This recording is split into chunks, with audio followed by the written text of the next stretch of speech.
Não há exceção. Ninguém pode. Ninguém consegue. Ninguém tem o poder. Ninguém. Você está me ouvindo, seu coach presunçoso, que acha que você é a exceção? Você pode sentar como um tio Patinhas em montanhas de dinheiro e você vai ficar sentado sobre esse poder? Não vai, não. Você vai ser soterrado por esse poder. Porque não há exceção. Ninguém pode, ninguém consegue servir, se dividir de maneira equivalente, justa. Servir a dois mandos, servir a dois senhores. Assim como não pode servir a duas senhoras. Eu encontro muitos homens que, no curso da minha vida, chegaram para mim dizendo que estavam apaixonados exatamente com equivalência por duas mulheres exatamente do mesmo modo. Eu mesmo já caí nessa armadilha de pensar que eu estava possuído por duas plenitudes indivisíveis, que cada uma era plena em si mesma. Burrice, idiotice, apenas desculpa para quem não quer enxergar a verdade, porque ninguém pode servir a dois senhores e muito menos a duas senhoras. Por quê? Jesus diz, e dá razão, porque ou há de aborrecer-se com o passar do tempo, vai se aborrecer de um. A alma não consegue, a mente não consegue, o cérebro não consegue, o espírito não tem esse poder, essa potência, essa capacitação. Ninguém tem, ninguém pode, ninguém consegue servir de maneira equivalente a dois senhores, a duas potências absolutas. E aqui se está falando, você vai ver, de Deus e das riquezas. É o trato inicial, primeiro. Mas você pode aplicar isso a qualquer outra dimensão onde se demande uma atitude de entrega equivalente em qualquer que seja o nível. Dois empregos. Você não consegue simultaneamente servir equivalentemente a ambos. Você vai acabar fazendo escolhas subjetivas ou até mesmo objetivas. Mas no mínimo na subjetividade você vai se dividir. Eu já assisti isso trilhões de vezes na minha vida. Mesmo as pessoas mais dedicadas, enquanto elas estão só com você, elas estão só com você. No dia em que elas admitem a entrada de uma segunda coisa, uma terceira coisa, de uma quarta coisa, em relação a você, pode até não ser aparentemente de modo imediato, mas logo depois você começa a ver a defasagem. Já não é a mesma coisa. Não é, não será, nunca poderia ser. E Jesus diz, ninguém pode servir a dois senhores.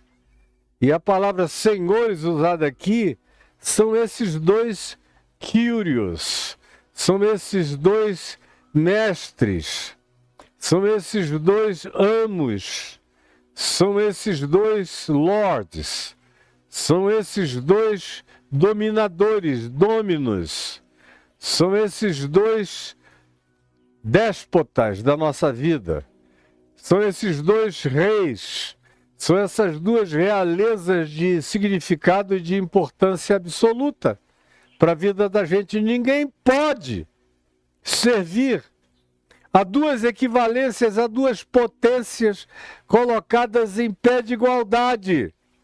Ninguém. A alma não aguenta. A alma ilude a gente um períodozinho curto de tempo. A pessoa diz, eu estou dando conta. Estou dando conta. Consigo amar as duas, dou para as duas o que ambas querem, trato assim e assado. Passa um mês, passa 2, 6 meses, no final do primeiro ano já não é a mesma coisa. Jacó amava mais a Raquel do que a Lia. E isso que está dito no Velho Testamento, Lia era a segunda mulher, que de fato era a primeira, mas ele amou mais a Raquel. Todo mundo acaba amando mais alguém. Não sendo filhos, onde a gente distribui o amor, storge, no grego, que é aquele amor de carne, sangue, de DNA, de animalidade vinculada. Mas ainda assim, em relação aos filhos, a gente tende a ter mais amizade com aquele que é mais recíproco, com aquele que é mais responsivo, com aquele que é mais simpático, com aquele que se faz mais querido, com aquele que é mais atencioso, com aquele que está mais presente, com aquele que se levanta espontaneamente para te ajudar a carregar o peso. Você tende, mesmo amando equivalentemente os filhos, você tende a desenvolver simpatias maiores por quem se envolve positivamente mais com você. A menos que você seja uma figura parental psicopatologizada por alguma outra deformidade interior. Do contrário, a natureza é assim. Agora, Jesus não está aqui só apelando para a natureza. Ele está dizendo que se trata de uma impossibilidade essencial quando tem a ver com amar a Deus ou as riquezas. Olha como ele prossegue. Ninguém pode servir a dois senhores. É interessante que Deus é Senhor. É o Curios da minha vida, é o Senhor da minha vida. Ele é o absoluto da minha existência. É Deus. Agora, tem uma outra realidade, que aqui no texto original é chamado de mamon, que é dinheiro, que é equivalente à riqueza, e ao poder auferido pelas riquezas. É um poder extraordinário. É tão poderoso que foi o que Satanás ofereceu a Jesus. Naquela terceira tentação sobre a qual a gente viu longamente aqui em Mateus 4, no ano passado, que está aí gravado para você ver, quando ele disse a Jesus, mostrando-lhe todos os poderes deste mundo, todas as riquezas, todas as forças, todas as potestades, todos os potentados, tudo. Tudo isso eu te darei se prostrado me adorares. E Jesus disse, sai Satanás, arreda Satanás, somente ao teu Deus adorarás, somente ao teu Deus adorarás e a ele prestarás culto. Sai! Neste engano idiótico, tu achas que vais me apanhar? Mas é nesse engano idiótico que ele leva a maioria dos seres humanos que não suportam uma oferenda dessa natureza. Dá uma dobradinha aqui, fica de 4 para mim, só um pouquinho, só rapidinho. E eu vou te dar o que você não pode nem imaginar.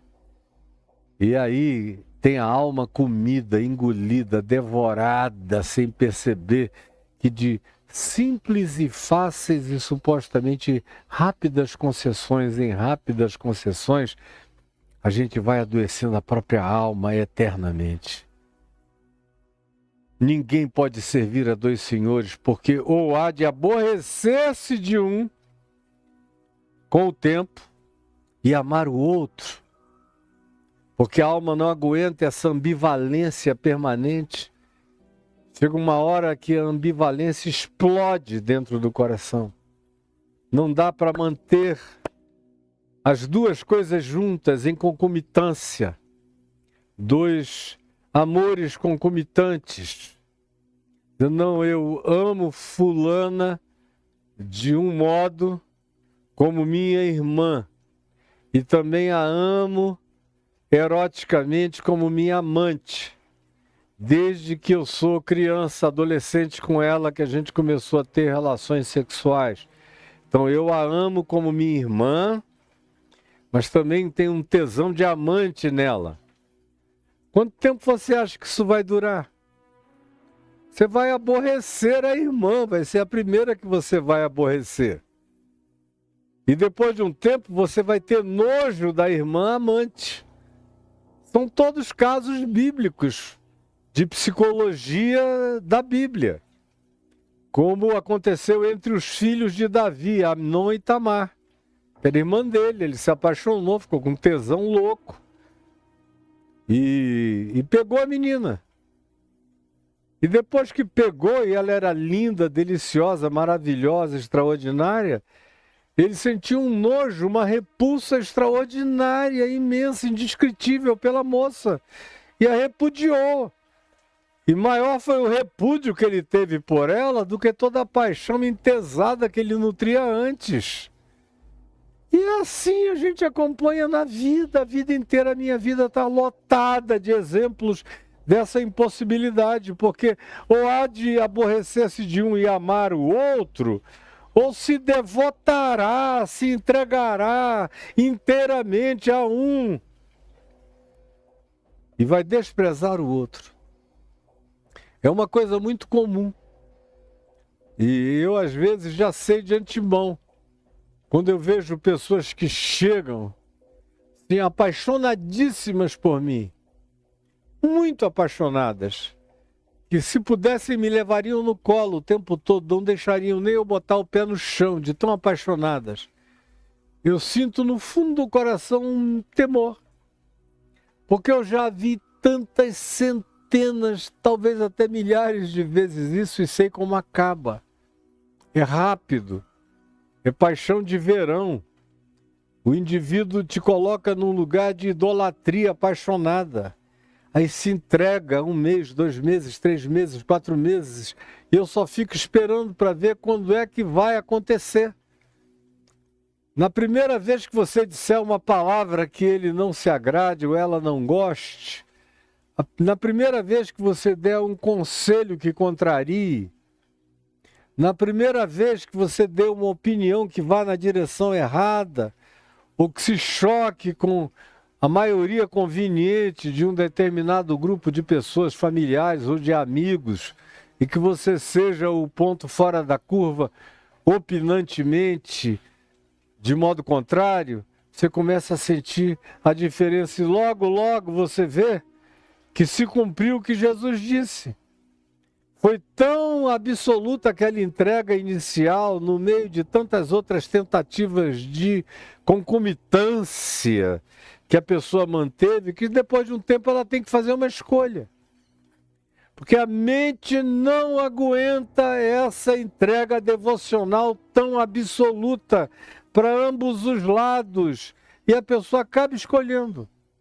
Escolhe entre amigos, escolhe entre maridos, escolhe entre amantes, escolhe entre pessoas diversas e variadas, escolhe, sobretudo, entre Deus e as riquezas. Escolhe. Por isso Jesus disse, prosseguindo, não podeis servir a Deus e as riquezas, é a conclusão. A introdução é essa equação psicológica. Do ponto de vista psicológico, ele diz, essa conta não vai fechar nunca, você está me entendendo? Essa conta não vai fechar nunca. Nunca. Você não vai conseguir equilibrar-se, nem manter-se nessa suposta divisão interior para sempre. Logo, logo a alma vai entrar num estado de escolha, porque o cérebro não foi preparado para isso, porque a alma não aguenta essa ambivalência, porque o espírito não suporta essa dualidade, não suporta essa dicotomia, porque tudo em você até as tuas substâncias hormonais, a tua produção químico-orgânica não aguenta fazer sinapses tão variadas. Chega uma hora que a mente surta e você escolhe. E quando se trata de Deus e das riquezas, adivinhe quem você escolhe. Me diga. Quando se trata de Deus e das riquezas, me diga. Adivinhe quem você escolhe. Adivinhe quem você escolhe.